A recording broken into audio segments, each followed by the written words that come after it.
ನಮಸ್ಕಾರ, ನೀವು ನೋಡ್ತಾ ಇದ್ರಿ ಭಾರತ್ ಒನ್ ಕೊಪ್ಪಳ ನ್ಯೂಸ್. ನಾನು ಮಂಜುನಾಥ್ ತೋಟಗೇರ್. ನಮ್ಮ ಕ್ಷೇತ್ರದ ಶಾಸಕರಿವರು ಬಹುತೇಕ ರಾಜಕೀಯ ಮಟ್ಟದಲ್ಲಿ ಹೇಳ್ಬೇಕಂತಂದ್ರೆ ರಾಜ್ಯದಲ್ಲಿ ಇತಿಹಾಸ ಬರೆದಿರ್ತಕ್ಕಂಥ ಶಾಸಕರು, ಅದರಲ್ಲಿ ಹ್ಯಾಟ್ರಿಕ್ ಬಾರಿಸಿರ್ತಕ್ಕಂಥ ಶಾಸಕರು.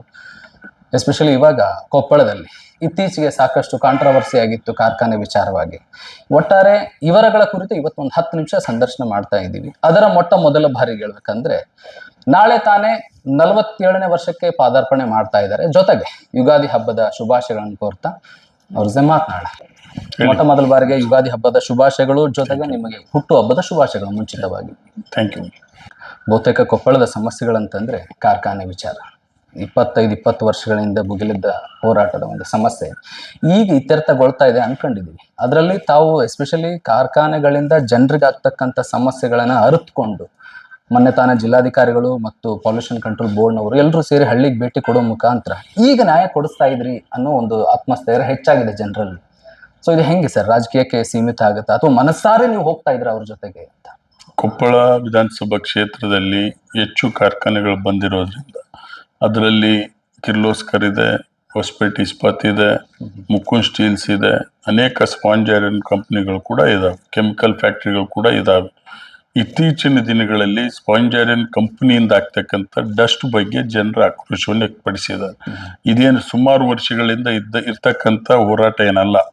ಇತ್ತೀಚಿನ ದಿನಗಳಲ್ಲಿ ಇವತ್ತು ಸ್ಪಾಂಜ್ ಐರನ್ ಕಂಪನಿಗಳು ಕೇಂದ್ರೀಕೃತ ಆಗಿ ಇವತ್ತು ಸುಮಾರು 22 ಗ್ರಾಮಗಳಿಗೆ 3-4 ಗ್ರಾಮಗಳನ್ನ ಅಟ್ಯಾಚ್ ಆಗಿ 3-4 ಕಂಪನಿ ಇರೋದ್ರಿಂದ ಹೆಚ್ಚು ಡಸ್ಟ್ ಒಗಿತಕ್ಕಂಥ ಕೆಲಸ ಆಗ್ತಾ ಇದೆ.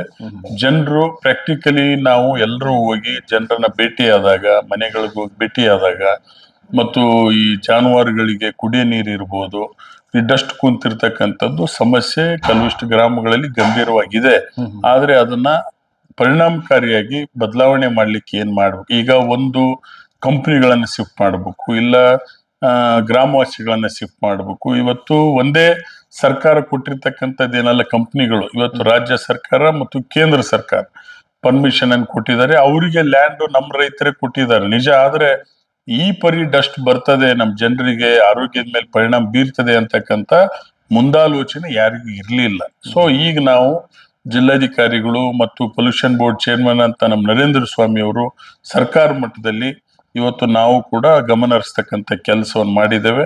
ಇವತ್ತು ಪೊಲ್ಯೂಷನ್ ಏನು ನಾರ್ಮ್ಸ್ ಇದೆ, ಇವತ್ತು ಆ ನಾರ್ಮ್ಸ್ ಪ್ರಕಾರ ಆ ಕಂಪನಿಗಳು ನಡೆದ್ರೆ ನಮ್ಮವ್ರಿಗೆ ಏನು ತೊಂದರೆ ಇಲ್ಲ. ಇದು ಆಗ್ತಕ್ಕಂಥದ್ದು ಕೇವಲ 6 ತಿಂಗಳು ಮಾತ್ರ. ಮಳೆಗಾಲದಲ್ಲಿ ಡಸ್ಟ್ ಬರೋದಿಲ್ಲ. ಆದ್ರೆ 6 ತಿಂಗಳ ಕಾಲ ನಮ್ಮ ಜನರಿಗೆ ಆಗ್ತಕ್ಕಂಥ ಸಮಸ್ಯೆಗಳ ಬಗ್ಗೆ ಈಗಾಗಲೇ ಸರ್ಕಾರದ ಗಮನ ಕೂಡ ಕಣ್ಣು ತೆರೆದಿದ್ದೇವೆ. ಅದಕ್ಕೆ ಪೂರಕವಾಗಿ ಏನು ಅವ್ರನ್ನ ಹೆಚ್ಚು ನಿಯಂತ್ರಣ ಮಾಡದೆ ಹೋದ್ರೆ ಆ ಕಾರ್ಖಾನೆಗಳನ್ನು ಬಂದು ಕೂಡ ಮುಂದಿನ ದಿನಮಾನಗಳಲ್ಲಿ ನಾವು ಮಾಡ್ತೇವೆ. ಅಂದ್ರೆ ಇದು 20-25 ವರ್ಷಗಳಿಂದ ಕಾರ್ಖಾನೆ ಮೇಲೆ ಮುಗ್ದಾರ ಹಾಕ್ಬಿಟ್ಟಿದ್ರಿ ಒಬ್ಬ ಶಾಸಕರಾಗಿ ಅಂದಿದ್ರೆ, ಈಗ ಬಲ್ದೋಟ ವಿರುದ್ಧ ಭುಗಿಲ್ ಹೇಳ್ತಿದ್ದಿಲ್ಲ ಜನರ ಒಂದು ಆಕ್ರೋಶ ಅನ್ನೋದು. ಈಗ ಏನಾಗಿದೆ, ಬಲ್ಡೋಟ ಅದು ಒಂದು ಸ್ಪಾಂಜ್ ಐರನ್ ಕಾರ್ಖಾನೆ ಇದೆ, ಎಕ್ಸ್ಪೆನ್ಷನ್ ಮಾಡ್ತಕ್ಕಂಥದ್ದು ಮುಂದಾಲೋಚನೆ ಇರ್ಲಿಲ್ಲ. 2004ರಿಂದ ಅವರು ಲ್ಯಾಂಡ್ ಪರ್ಚೇಸ್ ಮಾಡಿದ್ದಾರೆ KRDB ಥ್ರೂ. ಜನರು, ನಮ್ಮ ರೈತರು ಅವತ್ತಿನ ದಿನ ಕೆಲವಿಷ್ಟು 80% ಕೊಟ್ಟರು, 20% ವಿರೋಧ ಮಾಡಿ ಸುಪ್ರೀಂ ಕೋರ್ಟ್ ವರೆಗೆ ಹೋಗಿರ್ತಕ್ಕಂಥ ನಿದರ್ಶನ ಇದೆ. ಸೊ ಈಗ ಬಲ್ಡೋಟ ಬರ್ತಾ ಇದೆ, ಪರ ವಿರೋಧ ಇವತ್ತು ನಾವು ಕೇಳ್ತಾ ಇದ್ದೇವೆ. 135ಕ್ಕೂ ಹೆಚ್ಚು ದಿನಗಳ ಕಾಲ ಹೋರಾಟ ಮಾಡ್ತಕ್ಕಂಥವ್ರು ಕೂಡ ಇದ್ದಾರೆ. ಇನ್ನೊಂದು ಕಡೆ ಅದು ಪರವಾಗಿ ನಮಗೆ ಲ್ಯಾಂಡ್ ಹೋಗಿದೆ, ನಮಗೆ ಪರಿಹಾರ ಕೊಡಿ ಅಥವಾ ನೌಕರಿ ಕೊಡಿ ಅಂತಕ್ಕಂಥ ಸ್ಟ್ರೈಕ್ ಕೂಡ ನನ್ನ ಮೊನ್ನೆ ಫೇಸ್ಬುಕ್ ಅಲ್ಲಿ ನೋಡಿದೆ. ಸೊ ಅಲ್ಟಿಮೇಟ್ಲಿ ಜನರಿಗೆ ಏನು ಆರೋಗ್ಯದ ಮೇಲೆ ಪರಿಣಾಮ ಬೀರದ ಹಾಗೆ ಏನ್ ಕ್ರಮ ವಹಿಸ್ಬೇಕು, ಅದಕ್ಕೆ ಪೊಲ್ಯೂಷನ್ ಬೋರ್ಡ್ ಇದೆ, ಅದಕ್ಕೆ ಸೆಂಟ್ರಲ್ ಗೌರ್ಮೆಂಟ್ EC ಕೊಡ್ತದೆ, ಅದನ್ನೆಲ್ಲ ನೋಡಿ ಮಾಡ್ಲಿ ಅಂತಕ್ಕಂಥದ್ದು ನನ್ನ ವಾದ. ಬಟ್ ನಮ್ಗೇನೋ ಜನರಿಗೆ ಆರೋಗ್ಯದ ಮೇಲೆ ಪರಿಣಾಮ ಬೀರಬಾರ್ದು, ಅದು ನಮ್ದು ಒಂದೇ ಅಜೆಂಡಾ ಅದಾಗಿದೆ. ಮೂರು ಬಾರಿ ಶಾಸಕರಾಗಿದ್ರಿ. ಈಗ ಮತ್ತೆ ಅವಕಾಶ ಸಿಕ್ಕರೆ ರಿಷಫಲ್ ಆದ್ರೆ ಮತ್ತೆ ಮಿನಿಸ್ಟರ್ ಆಗ್ತಕ್ಕಂಥ ಚಾನ್ಸಸ್ ಇದೆ. ಜನರ ಒಡನಾಡಿ ಜಾಸ್ತಿಯಾಗಿ ಹೊಂದ್ಕೊಂಡಿದ್ರಿ. ಯಾವಾಗ್ಲೂ ವೈಟ್ ಶರ್ಟ್, ಒಂದು ಪ್ಯಾಂಟ್ ಬಿಟ್ರೆ ಶೂಸ್ ಅಷ್ಟೇ ಕಾಣೋದು ಶಾಸಕರ ಮೈ ಮೇಲೆ. ಇತ್ತೀಚೆಗೆ ನಿಮ್ಮ ವಾಚ್ ಬಹಳ ಸದ್ದು ಮಾಡ್ತು. ಇದು ಯಾಕೆ ಇಂಟೆನ್ಷನಲಿ ಆಗಿರ್ತಕ್ಕಂಥದ್ದು ಅಥವಾ ಈ ವಾಚು ಹೆಂಗೆ ಅಂತ? ಈಗ ರಾಜಕಾರಣಿ ಅಂತ ಹೇಳಿದ್ರೆ ಜನರಿಂದ ಆಯ್ಕೆ ಆಗಿರ್ತಕ್ಕಂಥ ಒಬ್ಬ ನಾಯಕ, ಅವನು ಸಾಮಾನ್ಯ ಕಾರ್ಯಕರ್ತ. ಈಗ ರಾಜಕಾರಣಿ ಅಂದ ತಕ್ಷಣ ಏನ್ ಮ್ಯಾಲಿದ್ದ ಬಂದಿರಲ್ಲ. ವಾಚ್ ಕಟ್ಟಿದ ಕೂಡಲೇ ವಾಚ್ ಕಟ್ಲೇಬಾರ್ದಂತ ಏನ್ MLAಗಳಿಗೆ ನಾರ್ಮ್ಸ್ ಇಲ್ಲ. Okay. ಬಟ್ಟಿ ಇಂಥದ್ದೇ ಹಾಕ್ಬೇಕಂತ ಏನಿಲ್ಲ. ಸ್ಕೂಲ್ ಯೂನಿಫಾರ್ಮ್ ತರ MLA MP ಗಳಿಗೆ ಡ್ರೆಸ್ ಇಲ್ಲ. ಸೊ ಇವತ್ತಿನ ನಮ್ಮ ಗೆಳೆಯರು ಯಾವ್ದೋ ಒಂದಿನ ವಾಚ್ ಕಟ್ಟಿದ್ರೆ ಹೆಂಗಿರುತ್ತೆ ನೋಡ್ರಿ ಅಂತ ಹೇಳಿದ್ರೆ ಕಟ್ಟಿದೆ. ಅದು ಕಟ್ಲೇಬಾರ್ದಂತ ಏನ್ ಇಲ್ಲ ಅಲ್ಲ, ಅಲ್ಲ ಒಪ್ಕೊಳ್ತೀನಿ. ಅವ್ರದೇ ಆದಂತ ಹಕ್ಕಿದೆ. MLA ಅಂದ ಕೂಡ ಏನು ಟರ್ಮ್ಸ್ ಅಂಡ್ ಕಂಡೀಷನ್ ಇದಾವ, ಇದ ಪ್ಯಾಂಟ್ ಹಾಕ್ಬೇಕು, ಇದ ಶರ್ಟ್ ಹಾಕ್ಬೇಕು, ಇದ ವಾಚ್ ಕಟ್ಬೇಕು, ಇದೇ ತರ ಇರ್ಬೇಕು. ಅಲ್ಲ ಇದು focus ನಮ್ದೇನ್ ನಾರ್ತ್ ಕೊರಿಯಾ ಅಲ್ಲ, ಇದು ಕರ್ನಾಟಕ, ಇಂಡಿಯಾ. ನಾರ್ತ್ ಕೊರಿಯಾದಾಗ ಒಂದೇ ಟೈಪ್ ಕಟಿಂಗ್ ಮಾಡಿಸ್ಬೇಕಂತೆ, ಹೌದು. ಆ ಟೈಪ್ ಇಲ್ಲೇನಿಲ್ಲ. ಇದು ಇಂಡಿಯಾ. ಸಾವಿರಾರು ಲಕ್ಷ ಜಾತಿ ಜನವಾಸಿಗಳು ಇಲ್ಲಿ ನಾವು ಇದೀವಿ. ಮೋದಿ ಅವ್ರು 20 ಲಕ್ಷದ ಸೂಟ್ ಹಾಕ್ತಾರೆ, ಕೇಳಾರೆ ಯಾರದಾರ? 60 ಲಕ್ಷದ ಸೂಟ್ ಹಾಕ್ತಾರೆ. ಬರೀ ಒಂದು ವಾಚಿಗೆ ನೀವು ಇಲ್ಲಿ ಕೇಳ್ತೀರಿ. ಅಮಿತ್ ಶಾ ಡ್ರೆಸ್ ಎಷ್ಟು ಬಾಳ್ತಾವ ಗೊತ್ತಿದೇನಾ? ಓಲಿ ಈಗ 11 ವರ್ಷ ಹತ್ರ ಆಯ್ತು. ಒಬ್ಬ ಮೀಡಿಯಾದವ್ರ ಹತ್ರ ಬಿಟ್ಕೊಂಡಿದಾರ? ಅಲ್ಲ ಕರ್ನಾಟಕ ರಾಜ್ಯದ ಇತಿಹಾಸದಲ್ಲಿ ವಾಚ್ ವಿಚಾರಕ್ಕೆ ಸಿದ್ದರಾಮಯ್ಯ ಹೌದ್ರಿ, ಮೋದಿ ಅವರು ಹಾಕ್ತಕ್ಕಂತ ಡ್ರೆಸ್ ರೇಟ್ ಏನಿದೆ, ಅಮಿತ್ ಶಾ ಹಾಕ್ತಕ್ಕಂತ ಡ್ರೆಸ್ ರೇಟ್ ಏನಿದೆ, BCCI ಅಧ್ಯಕ್ಷರು ಜೈ ಶಾ ಹಾಕ್ತಕ್ಕಂತ ಡ್ರೆಸ್ ರೇಟ್ ಏನಿದೆ, ಒಬ್ರ ನಿಮ್ಗೆ ಕೇಳಕ್ಕ ವಿಜಯನಗರ ಐತೆ ಮೀಡಿಯಾದವರಿಗೆ? ಕಾರ್ಖಾನೆಗಳ ದೇಶ ಎಲ್ಲಿಗೆ ಹೋಗ್ತಾ ಇದೆ? 2,00,000 ಕೋಟಿ ಸಾಲ ಆಯ್ತು 11 ವರ್ಷಕ್ಕೆ ದೇಶದ ಮೇಲೆ, ಪ್ರತಿಯೊಬ್ಬರ ಮೇಲೆ. ನಿನ್ ಮೇಲೆ ಸಾಲ ಇದೆ, ತೀರ್ಸಾರ ಯಾರು? ಕೇಳಾರ ಯಾರು? ಒಂದು ವಾಚ್ ಕಟ್ಟಿದ್ದೆ ತಪ್ಪ ಹಾಗಾದ್ರೆ? ತಪ್ಪಲ್ರಿ. ನೋಡ್ರಿ, ಅವ್ರದೇ ಆದಂತ ವಾಕ್ ಸ್ವತಂತ್ರ ಇದೆ, ಅವ್ರದೇ ಆದಂತ ಉಡುಪುಗಳನ್ನ, ವಾಚ್ ಅನ್ನ, ಇನ್ನೊಂದು ಈಗೇನು ವಾಚ್ ನನ್ ದುಡ್ಡನ್ನೇ ನಾ ದುಡ್ಡು ತಂದು ಕಟ್ ಮಾಡದ? ಎಲ್ಲಿದೆ? ಕಟ್ ಮಾಡದ?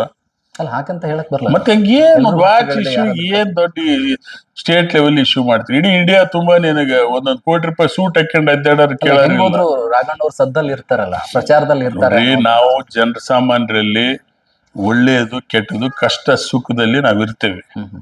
ಜನರಿಗೆ ಗೊತ್ತಿದೆ. ಕೊಪ್ಪಳ ಕ್ಷೇತ್ರ ಜನ, ಕೊಪ್ಪಳ ಜಿಲ್ಲೆಯ ಜನ ರಾಘವೇಂದ್ರ ಇಟ್ನಾಳ್ ಏನ್ ಅನ್ನೋದು ಗೊತ್ತಿದೆ. ಸೊ ಅದನ್ನ ಸ್ಪೆಷಲ್ ಆಗಿ 3 ಬಾರಿ ನಿಮ್ಮನ್ನ ಗೆಲ್ಸಿದಾರೆ ಅಂದ್ರೆ they know very well about you. ನಿಮ್ ಬಗ್ಗೆ ಅವ್ರಿಗೆ ಚೆನ್ನಾಗಿ ಗೊತ್ತಿದೆ. ಅವ್ರಿಗೆ ನಾವು ಡೆವಲಪ್ಮೆಂಟ್ ಓರಿಯೆಂಟೆಡ್ ಥಿಂಕಿಂಗ್ ನಮ್ದಿದೆ. ಜನರಿಗೆ ಏನ್ ಬೇಕು ನೀಡ್ಫುಲ್. ಇವತ್ತು 12 ವರ್ಷದಿಂದ ಡಿಸ್ಟ್ರಿಕ್ಟ್ ಹಾಸ್ಪಿಟಲ್ ಇರ್ಲಿಲ್ಲ ಕೊಪ್ಪಳದಲ್ಲಿ. ಇವತ್ತು 1000 ಬೆಡ್ಡಿನ ಹಾಸ್ಪಿಟಲ್ ಮಲ್ಟಿ ಸ್ಪೆಷಾಲಿಟಿ ಮಾಡಿದೀವಿ. ಕ್ಯಾನ್ಸರ್ ಕೇರ್ ಸೆಂಟರ್ ಇವತ್ತು ನಮ್ಮ ರಾಜ್ಯದ ಜನಪ್ರಿಯ ಮುಖ್ಯಮಂತ್ರಿಗಳಾಗಿರ್ತಕ್ಕಂಥ ಸನ್ಮಾನ್ಯ ಸಿದ್ದರಾಮಯ್ಯ ಸಾಹೇಬ್ರನ್ನ ನಮ್ಮ ಜಿಲ್ಲೆ ಜನ ಎಷ್ಟು ನೆನೆಸಿದ್ರು ಕಡಿಮೆ, ಅವರಿಗೆ ಅಭಿನಂದನೆ ಸಲ್ಲಿಸಿದ್ರು ಕಡಿಮೆ. ಯಾಕಂದ್ರೆ ಮೆಡಿಕಲ್ ಫೀಲ್ಡ್ ಅಲ್ಲಿ ಇವತ್ತು ಮೆಡಿಕಲ್ ಕಾಲೇಜ್ ಅಷ್ಟೇ ಅಲ್ಲ, 450 ಬೆಡ್ ಹಾಸ್ಪಿಟಲ್ ಕೊಟ್ಟಿದ್ದಾರೆ, ಸೂಪರ್ ಸ್ಪೆಷಾಲಿಟಿ ಕೊಟ್ಟಿದ್ದಾರೆ, ಮೊನ್ನೆ ಬಜೆಟ್ ನಲ್ಲಿ ಕ್ಯಾನ್ಸರ್ ಕೇರ್ ಸೆಂಟರ್ ಕೊಟ್ಟಿದ್ದಾರೆ. ಎಷ್ಟು ವರ್ಷಕ್ಕಾಗೋದು ಇದಲ್ಲ? ಕನಿಷ್ಠ ಏನೇ ಇಲ್ಲ ಅಂದ್ರೆ 1000 crores medical field. Irrigation 1052 crores. ಏತ್ ನೀರಾವರಿ ಯೋಜನೆ ಕೊಪ್ಪಳ ಕೊಟ್ಟಿದ್ದಾರೆ, ರೋಡ್ಸಿಗೆ ಕೊಟ್ಟಿದ್ದಾರೆ. ಇವೆಲ್ಲ ಜನರಿಗೆ ನೀಡ್ ಬೇಸ್ಡ್. ನಮ್ಮಲ್ಲಿ ಇವು ಶಾಶ್ವತವಾದಂತ ಕಾರ್ಯಕ್ರಮಗಳು. ಯಾವ್ದೇ ಒಂದು ರೋಡ್ ಮಾಡಿರೋ 10-15 ವರ್ಷಕ್ಕೆ ಹಾಳಾಗ್ತೈತೆ. ಇವತ್ತು ಹಾಸ್ಪಿಟಲ್ ಕಟ್ಟಿದೀವಿ, ಶಾಶ್ವತ. ನೀರಾವರಿ ಮಾಡಿದ್ವಿ, ಶಾಶ್ವತ ಮಾಡಿದ್ವಿ, ಕೊಡ್ತಾ ಇದ್ರಿ. ಬಟ್ ಕೊಡ್ತಕ್ಕಂತ ಸೌಲಭ್ಯಗಳು ನಿಧಾನಗತಿ ಮಂದಗತಿಯಲ್ಲಿ ಹೋಗ್ತಾ ನೋಡ್ರಿ. 1000 ಕೋಟಿ ಕಾಮಗಾರಿ ಅಂದ್ರೆ ನೀನೇನು ಒಂದ್ ತಿಂಗಳದ ಮಾಡಕ್ ಆಗಲ್ಲ. ಅದಕ್ಕೆ ಪ್ರೊಸೀಜರ್ ಇರ್ತದೆ. ಕಾಮಗಾರಿ ಮಾಡಕ್ ಇಂತಿಷ್ಟು ತಿಂಗಳುಗಳ ಕಾಲಾವಕಾಶ ಕೊಡ್ತಾರೆ. 18 ತಿಂಗಳು 30 ತಿಂಗಳ ಕಾಲಾವಕಾಶ ಕೊಡ್ತಾರೆ. ಮುಗಿತಾ ಇದೆ. ಈಗ ಗಿಣಿಗೇರಿ ಕೆರೆ ತುಂಬಿಸ್ಲಿಲ್ವ ನಾವು?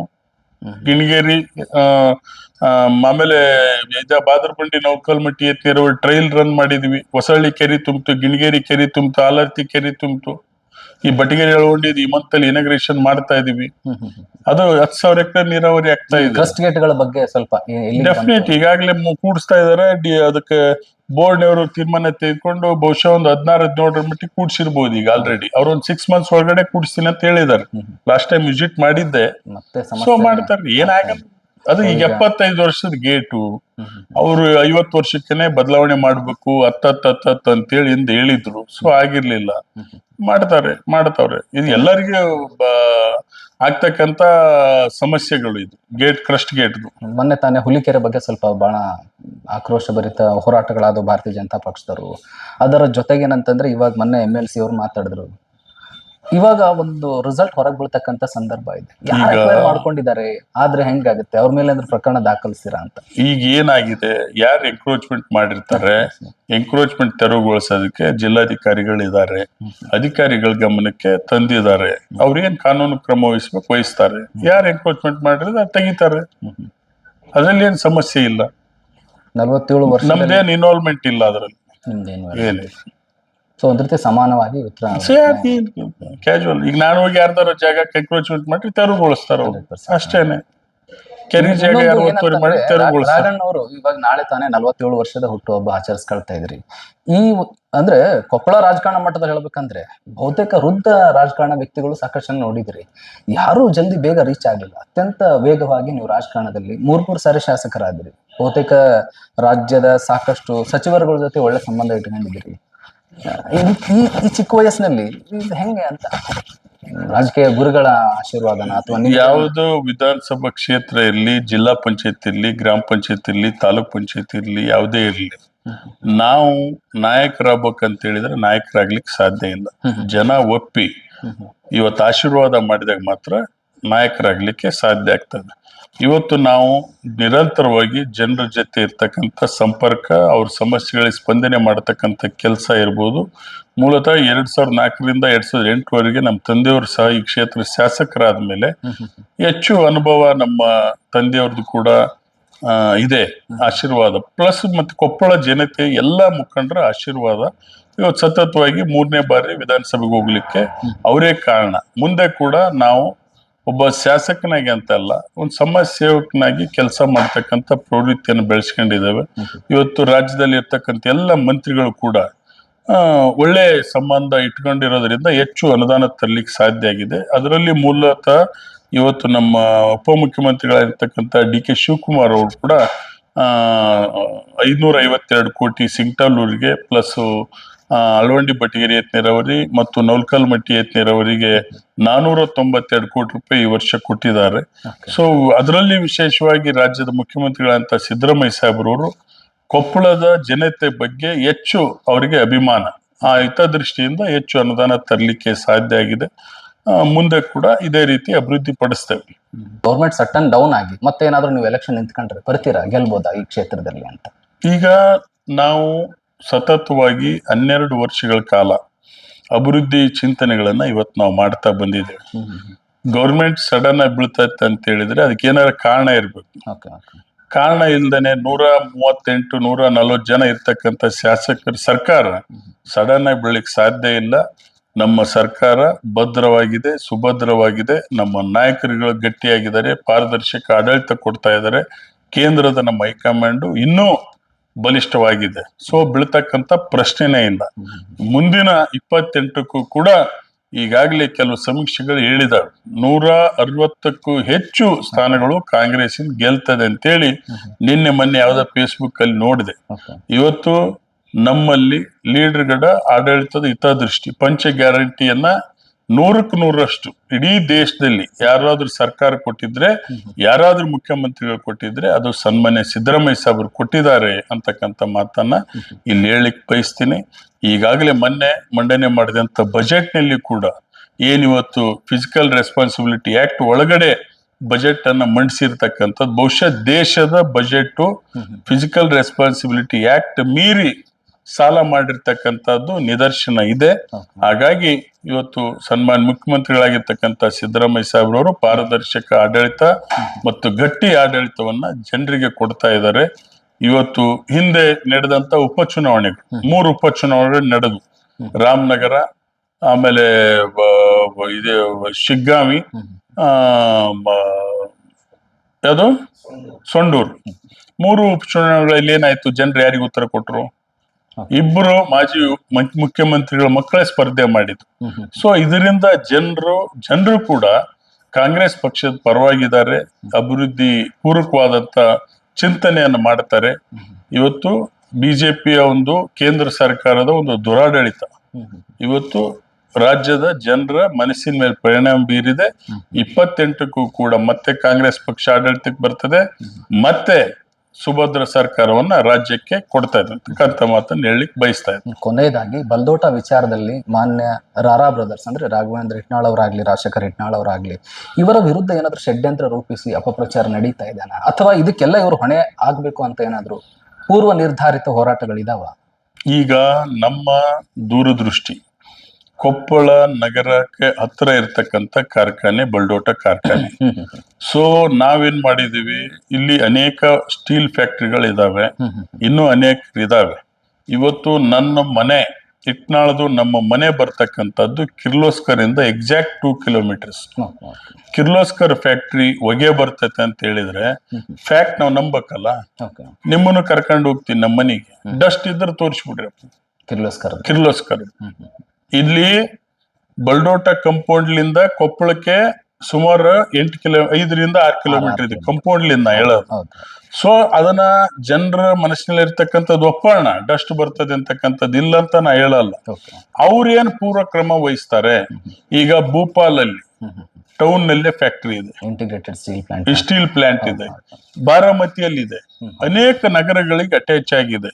ನಮ್ಮ ವಾದ ಏನು, ನಮ್ಮ ಕೊಪ್ಪಳ ಕ್ಷೇತ್ರದ ನಗರದ ಜನವಾಸಿಗಳಿಗೆ ಆರೋಗ್ಯದ ಮೇಲೆ ಪರಿಣಾಮ ಬೀಳದೆ ಹೋದ್ರೆ ಅವರು ಎಕ್ಸ್ಪೆರಿಮೆಂಟ್ ಮಾಡ್ಲಿ. ಈ ಕಿರ್ಲೋಸ್ಕರ್ ಇದೆ, ಅಡ್ವಾನ್ಸ್ ಟೆಕ್ನಾಲಜಿಗಳಿದಾವೆ. ಅಂದ್ರೆ ನೀವು ಟ್ರಾನ್ಸ್ಪರೆನ್ಸಿ ಆಗಿ ಹೊಗೆ ಉಳ್ತಕ್ಕಂತ ಹಳೆ ಕಾರ್ಖಾನೆಗಳನ್ನ ಬಂದ್ ಮಾಡಿಸಿದ್ರೆ ಅಥವಾ ಅವರಿಗೆ ಕಟ್ಟುನಿಟ್ಟಿನ ಒಂದು ರೂಲ್ಸ್ ಜಾರಿ ಮಾಡಿದ್ರೆ ಬಲ್ದೋಟ ಅಂತಕ್ಕಂಥ ಸಕ್ಸಸ್ ಆಗ್ಬೋದಾ ಜನರ? ಈಗ ಏನಾಗಿದೆ, ಇದು ಯಾವುದೇ ಒಂದು ರಾಜ್ಯ ಸರ್ಕಾರ ಪರವಾನಗಿ ಕೊಡ್ತಕ್ಕಂಥದ್ದಲ್ಲ, ಕೇಂದ್ರ ಸರ್ಕಾರ ಪರವಾನಗಿ ಕೊಡ್ತಕ್ಕಂಥದ್ದು. ಇದು ಯಾವುದೇ ಒಂದು ಪಕ್ಷದ ಸರ್ಕಾರ ಕೊಟ್ಟಿರ್ತಕ್ಕಂಥದ್ದು ಕೂಡ ಅಲ್ಲ. ಅಲ್ಲಿ ರಾರಾ ಬ್ರದರ್ಸ್ ಗುರಿ ಆಗ್ತಿರೋದು ಅಲ್ಲಲ್ಲ, ಹೇಳ್ಬೋದು ಜನ. ಈಗ ಜನರ ಆಶೀರ್ವಾದದಿಂದ ನಾವು ಆಯ್ಕೆ ಆಗಿದ್ದೀವಿ, ಜನರ ಹಿತ ಬಯಸ್ತಕ್ಕಂಥ ಕೆಲಸ ನಮ್ದು. ಸೊ ಏನಾಗಿದೆ, ಈ ಕೇಂದ್ರ ಸರ್ಕಾರ ಮತ್ತು ರಾಜ್ಯ ಸರ್ಕಾರಗಳು ಅನೇಕ ಪಕ್ಷಗಳ ಚೇಂಜ್ ಆಗಿದಾವೆ. ಇವ್ರು ಇವತ್ತು ನಿನ್ನೆ ಈ ಪಕ್ಷದವ್ರು ಕೊಟ್ಟಾರಂತಲ್ಲ, ಆದ್ರೆ ಅಭಿವೃದ್ಧಿ ಹಿತ ದೃಷ್ಟಿಯಿಂದ ನಾವು ವಿನಂತಿ ಮಾಡೋದೇನಂದ್ರೆ, ಈ ಸ್ಪಾಂಜ್ ಐರನ್ ಫ್ಯಾಕ್ಟ್ರಿಗಳಲ್ಲಿ ಜೀರೋ ಡಸ್ಟ್ ಮಾಡ್ಬೇಕು. ಸ್ಪಾಂಜ್ ಐರನ್ ಫ್ಯಾಕ್ಟ್ರಿಗಳಲ್ಲಿ ಜೀರೋ ಡಸ್ಟ್ ಮಾಡ್ಬೇಕು, ನಡೆಸ್ಲಿ. ಈಗ ನಮ್ ಜನ ಅದೇ ಹೇಳ್ತಾರೆ, ಹಳ್ಳಿಯಲ್ಲಿ ಮೋಸ್ಟ್ ಎಫೆಕ್ಟೆಡ್ ವಿಲೇಜ್ ಹಿರೇಬಗ್ನಾಳ್. ಅವರೇ ಹೇಳ್ತಾರೆ, ನೀವು ಕಂಪನಿ ಶಿಫ್ಟ್ ಮಾಡ್ರಿ ಅಂತಕ್ಕಂಥದ್ದು ನಮ್ಮ ವಾದ ಅಲ್ಲ, ಆದ್ರೆ ಡಸ್ಟ್ ಬರಬಾರ್ದು ಅಂತಕ್ಕಂಥದ್ದು. ಸ್ವಲ್ಪ ಪ್ರಮಾಣದಲ್ಲಿ ಈ ಪೊಲ್ಯೂಷನ್ ಬೋರ್ಡ್ ಚೇರ್ಮನ್ರು ಕೂಡ ಅಶ್ಯೂರೆನ್ಸ್ ಕೊಟ್ಟಿದ್ದಾರೆ. ಇವತ್ತು ಜೀರೋ ಡಸ್ಟ್ ಮಾಡ್ಲಿಕ್ಕೆ ಏನ್ ಕ್ರಮ ವಹಿಸ್ಬೇಕು, ಆ NGT ಅವರು ಸೆಂಟ್ರಲ್ನವರು 5 ಫ್ಯಾಕ್ಟ್ರಿ ಬಗ್ಗೆ ಏನ್ ಸರ್ವೆ ಮಾಡಿ ಕೊಟ್ಟಿದ್ದಾರೆ. ಈಗಾಗಲೇ ಪೊಲ್ಯೂಷನ್ ಅವರು ಕೂಡ ಸರ್ವೆ ಮಾಡ್ತಾ ಇದ್ದಾರೆ. ನಾನು ಕೂಡ ಅಧಿವೇಶನದಲ್ಲಿ ಮಾತನಾಡ್ತಾ ಇದ್ದೀನಿ, ಗಮನ ಸೆಳೆ ಸೂಚನೆ ಕೇಳಿದ್ದೇನೆ. ಈ ಕಂಪ್ನಿಗಳ ಬಗ್ಗೆ ಮಾತಾಡ್ತೇವೆ. ಇದು not only state government policy ಇದ್ರೂ ಕೂಡ ಎನ್ವೈರನ್ಮೆಂಟಲ್ ಕ್ಲಿಯರೆನ್ಸ್ ಅಲ್ಟಿಮೇಟ್ಲಿ ಕೂಡ ಸೆಂಟ್ರಲ್ ಗೌರ್ಮೆಂಟ್. ಸೊ ಹಂಗಾಗಿ ಎರಡು ಸರ್ಕಾರಗಳು ನಮ್ಮ ಜನರಿಗೆ ನ್ಯಾಯ ಒದಗಿಸ್ಬೇಕಂತಕ್ಕಂಥ ವಾದ ನಮ್ದಾಗಿದೆ. ಕೊಪ್ಪಳ ಕ್ಷೇತ್ರದ ಜನರಿಗೆ ಮತ್ತು ಕೊಪ್ಪಳ ಲೋಕಸಭಾ ಕ್ಷೇತ್ರದ ಜನರಿಗೆ ಯುಗಾದಿ ಮತ್ತು ರಂಜಾನ್ ಹಬ್ಬದ ಶುಭಾಶಯಗಳನ್ನ ಹೇಳಲಿಕ್ಕೆ ಬಯಸ್ತಾ ಇದ್ದೇನೆ. ಇವತ್ತು ಆ ಒಂದು ಅಲ್ಲಾ ಮತ್ತು ಭಗವಂತ ಎಲ್ಲರಿಗೂ ಕೂಡ ಆರೋಗ್ಯವನ್ನ, ಐಶ್ವರ್ಯವನ್ನ, ಭಾಗ್ಯವನ್ನ ಕರುಣಿಸ್ಲಿ ಅಂತೇಳಿ ತಮ್ಮ ಮೂಲಕ ಪ್ರಾರ್ಥನೆಯನ್ನ ಮಾಡ್ತೇನೆ. ಇಷ್ಟೊತ್ತು ಕೇಳಿದ್ರಿ ಕೆ ರಾಘವೇಂದ್ರ ಹಿಟ್ನಾಳ್ ಅವರು ಈ ಕ್ಷೇತ್ರದ ಜನಪ್ರಿಯ ಶಾಸಕರು ತಮ್ಮ ಹುಟ್ಟುಹಬ್ಬದ ವಿಚಾರವಾಗಿ ಮತ್ತು ಯುಗಾದಿ ಹಬ್ಬದ ವಿಚಾರವಾಗಿ ಸಾಕಷ್ಟು ವಿಚಾರಗಳನ್ನ ಹಂಚ್ಕೊಂಡ್ರು. ಖುಷಿ ಆಯ್ತು ಕೆ ರಾಘವೇಂದ್ರ ಹಿಟ್ನಾಳ್ ಅವ್ರ ಜೊತೆ ಮಾತಾಡ್ತಾ. ಧನ್ಯವಾದಗಳು.